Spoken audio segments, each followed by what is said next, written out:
obvious reasons, I was going to do Morocco today with one of my special friends. And last year, I believe it was last year, I was in Spain and we had this 4-day event where we met a lot of the Spain partners, but also throughout Europe. And I came across this wonderful man in Morocco and we bonded instantly. It was a very fun event. We bonded instantly over some certain things. And it just got me more interested in Morocco. And I just kind of wanted to share that, with my clients or anybody that's possibly interested in it. And so I'm going to, we do have kind of a list of questions, but we'll kind of go over it loosely. And I will let you introduce yourself and tell us about your company, Experience Morocco. Sure. Hi, everyone. Thank you very much, Heather, for the opportunity. I know we've been trying to schedule that for a long time, but hopefully I'm here. And thank you again for the opportunity. So, Of course. my name is Rafie, and I am actually looking after business development for Experience Morocco. So, Experience Morocco is a boutique DMC located in Morocco.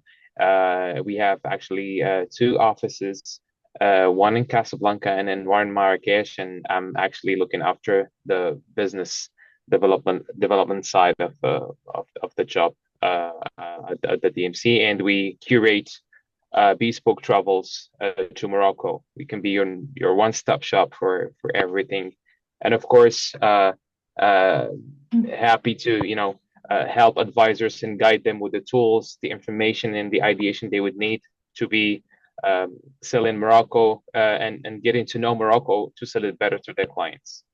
Awesome. Well, I did wear Morocco red today. Yes, I do, and I kind of get the matchy with the background here, the You beautiful do. Riyadh and Fez. So Yeah, I was we're telling we're you in a good start. when we first hopped on, I was like, oh, that background is gorgeous. I love it. So you're representing Morocco, so am I. So we're on point today.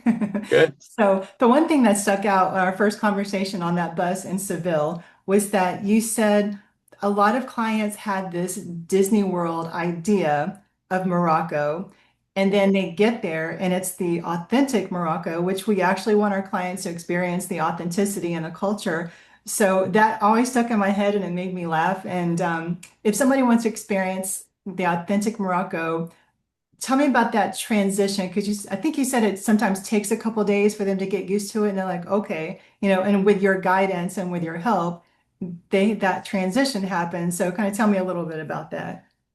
Yeah, true. I mean, people, as we discussed last time, I do remember that bus discussion. The people would link Morocco to what they would imagine seeing on TV, and as we said, the Disneyfication or Disneyfy Morocco as a destination. But I think Morocco is a destination that have a lot of contrast, and that's why it makes it so fascinating. Um, in just few days, for example, you can go from the Alice Mountains to the Sahara Desert, then end in your journey by the coast. Eat fresh seafood in the ocean and the view. So there is a rich history and a vibrant, incredible food culinary scene in Morocco. But what really stays, I would say, in the head of travelers and people seeking to discover Morocco is really the people and the warmth Mhm. um, and hospitality. Morocco doesn't just welcome you to it embraces you. And what is really typical about visits in Morocco is the experiences you could get from the cultural insights, from the history and the fascinating colors and vibrant atmosphere you could get. The link and the connection is to your soul, not only to the place. Mhm. And Morocco, I always say that is a destination that will stay with you when you leave.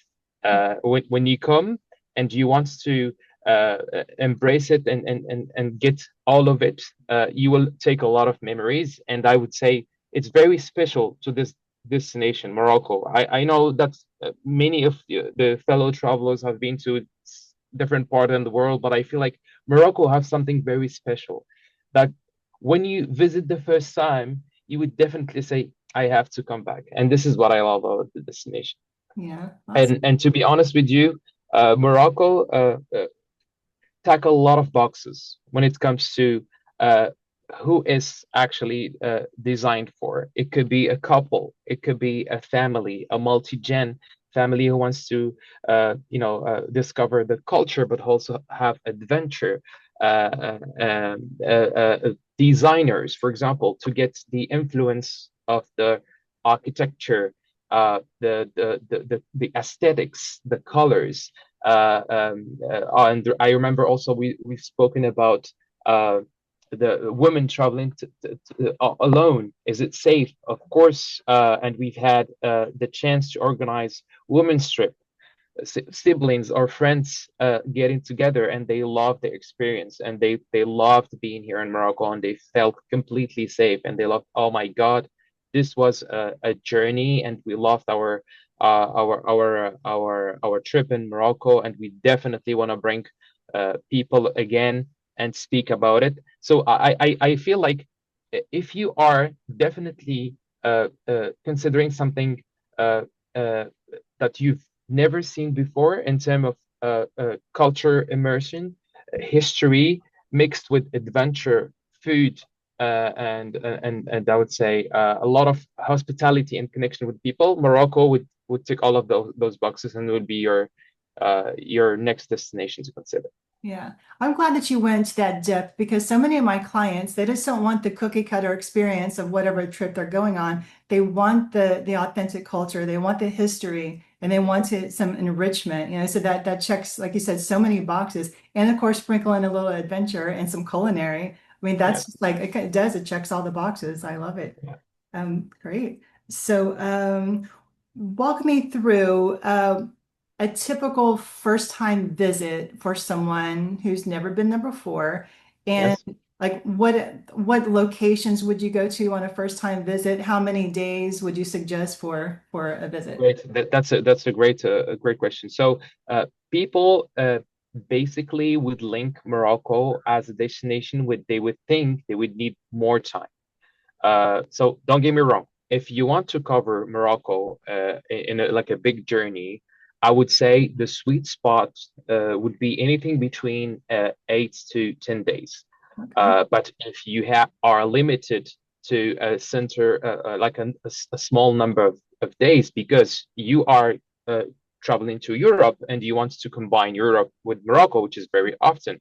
Hmm. Remember, Spain and Morocco is something that is easily combinable, or either Portugal and Morocco, or sometimes even clients doing France, Paris, and Morocco have been doing this for the extension of their stays, let's say, and it works perfectly. But if we are limited, as I said, and the number of nights, let's say 6 or 5, we will make you center or have the base in a destination, which is typically Marrakech, and I'm gonna detail this why, and make you travel around, because Marrakech as a destination has so much to offer. Uh, and to do, and also the surrounding areas. So going back to the ideal length of stay, if you want to really immerse and experience Morocco, anything between 8 to 10 days to cover, I would say the main highlights of Morocco, which are Fez. As the cultural epicenter of Morocco, and you would think about it as the uh, uh, you see when you have those amulets that you can turn and travel back in time, it's exactly what you will experience when visiting Fez. It's a 12th century old Medina, the oldest walkable Medina in the world. There's no bicycle, no cars, and you will just simply get lost on those little alleys, and it's really an experience where you'd feel like you're back in time. Fez is also the capital of the crafts and arts. All those beautiful shades, colors you see in the background here, that are built and crafted by masters and artisans are in Fez. So clients interested in uh, shopping and getting to know more about this style and design, Fez is definitely the place to be. And plus also, Fez being the capital of fine dining experience in terms of Moroccan cuisine. All those fine, um, dishes and recipes that actually make the Moroccan cuisine famous comes from Fez. So definitely check out a beautiful tagine and a beautiful meal. In Fez, you would get the best experience. So Fez would definitely be the first highlight if you're looking for culture, history, crafts and arts, and food. The second option would definitely be the Sahara Desert, where you will have the real dunes.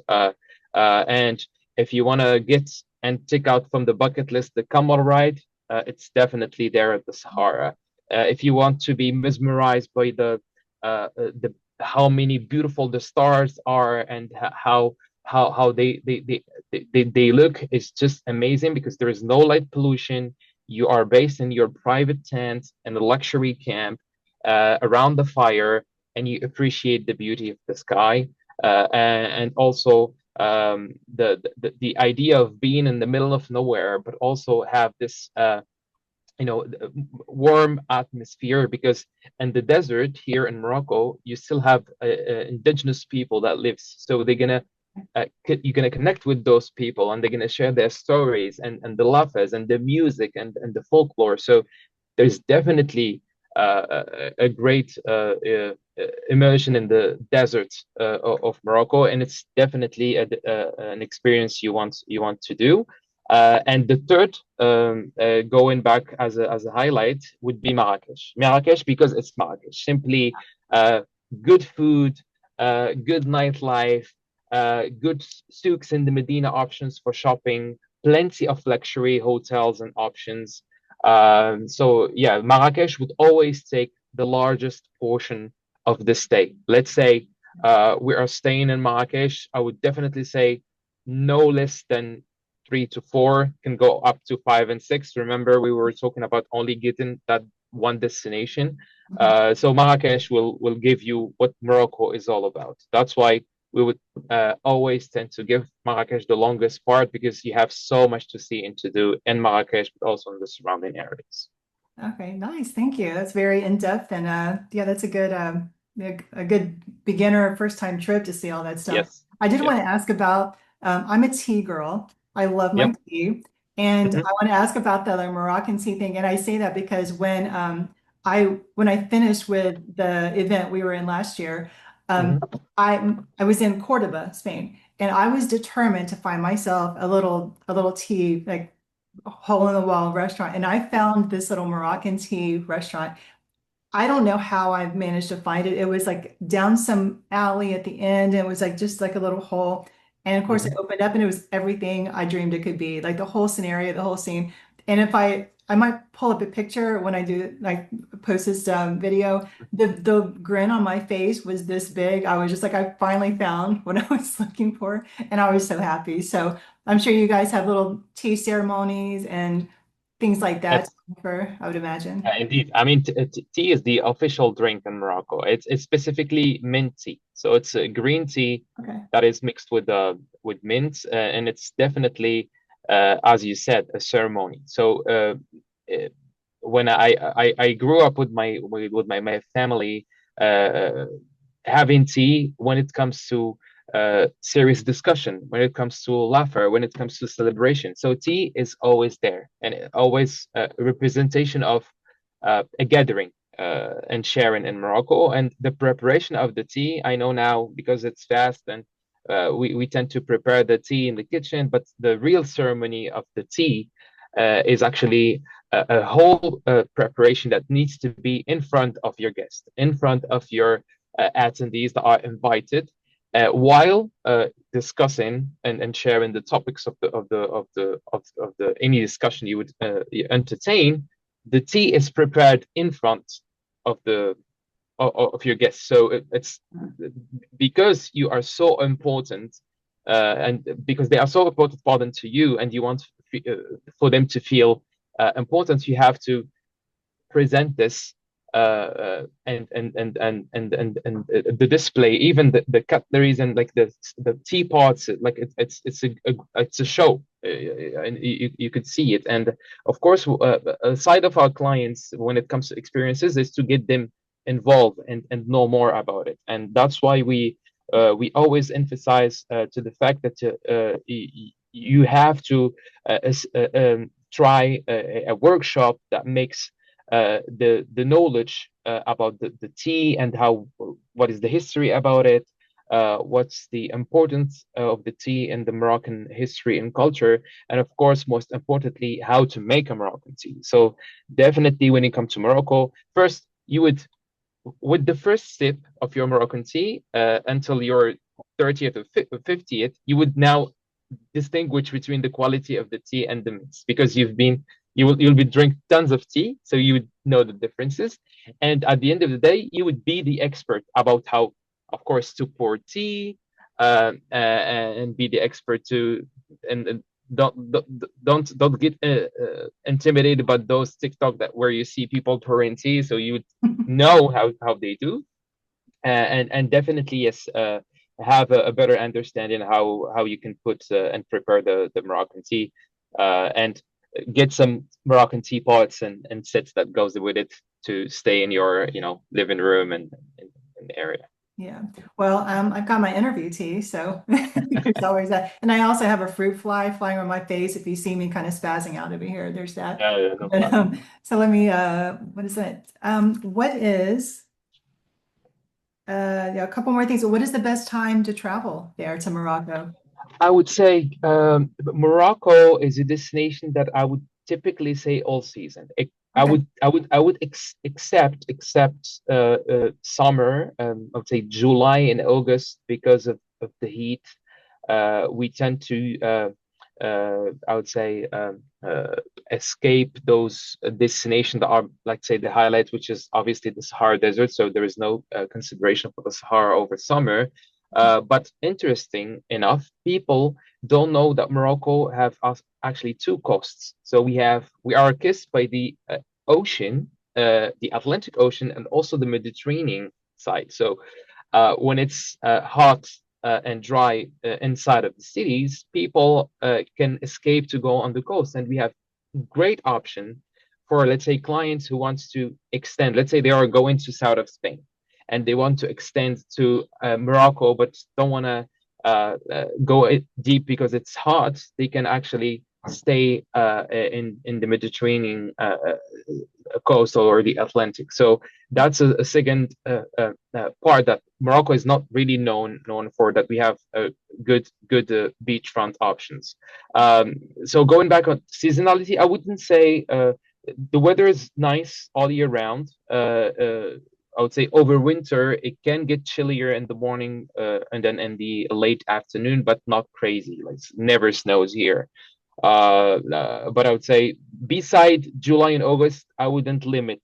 Uh, Morocco will be to be honest for all seasons. Yeah. Gotcha. All right. That was nice and comprehensive. I love it. So I think that kind of got through my basic questions, which you answered very well. Is there anything extra you'd like to share that I didn't ask? No pressure. Uh, we maybe on the side of Experience Morocco, and I know that we focus entirely on working with partners and advisors like you to help sending clients and getting the partnership, I would say, to a next level where you would trust us as your extended arm in the destination, the expert, and in a common sense, I would say our mutual clients are the interests, and we want to make sure that they are taken care of from A to Z when it comes to arranging everything for them, experiences, transportations, and have also on the ground team that is 24/7 when it get when any support is needed, and have the hustle free for the clients just to sit enjoy the destination rather than thinking about oh my God, what's the logistics. So that's I feel like is the power that we deliver, and will make you discover Morocco also through our eyes, because we are a team of 50 individuals now, before being travel experts, we are ambassadors of our country. So we want for our clients to see Morocco through our eyes, rooted experiences that speaks about Morocco and how we would like for you to experience this destination the way we see it and the way we Moroccans want you to see. And I think that's a very big difference that we feel we bring together in the world of travel and the destination particularly. And that's why we love what we do and we keep doing it since 12 years now. Yeah. And I think that's so important for people like me in the industry. We can't possibly travel in depth to every country on earth, but we've got those partnerships where you guys live there, you're local, you know the ins and outs and the logistics and everything, and you guys take care of it. They want to go to Morocco, they have somebody waiting at the airport to pick them up. They don't have to feel like they're out of place or, like Yes. uncomfortable. They've got somebody welcoming there, taking them to the hotel. Everything is seamless and put together.